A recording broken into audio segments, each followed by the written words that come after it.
Sweating was essential in the progress of human evolution because it helped us maintain cool brains. The primate brain, if you heat it up even a few degrees Celsius above normal, it can't function properly. So how do you keep a primate brain cool? You basically sweat. Mammals had long had sweat glands called apocrine glands that produce an oily liquid. It's what causes a horse to lather or a pig to look sweaty. It's this primitive sweat that creates our distinctive human body odor.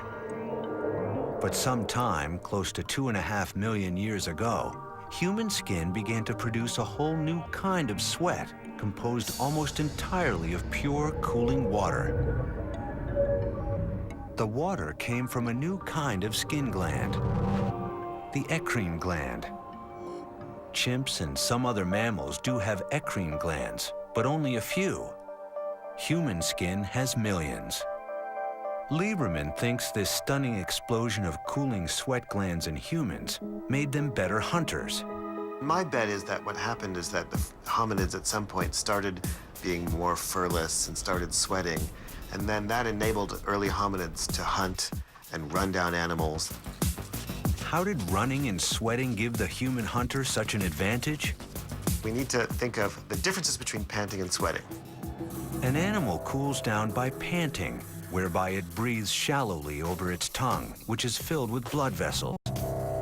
The blood gets cooled and sent back into the head and body of the animal. Compared to sweating, it is highly inefficient. So that means that in the middle of the day, they tend to seek the shade, particularly in hot places like Africa.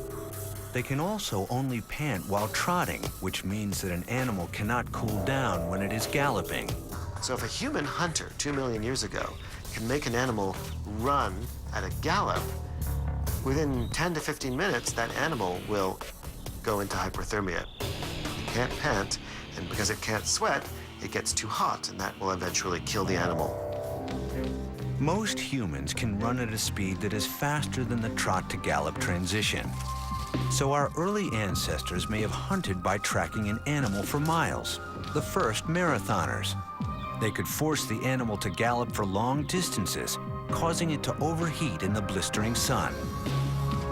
So the key adaptation for humans to enable us to do this persistence hunting is our skin. It's the ability to sweat and cool down by a mechanism other than panting.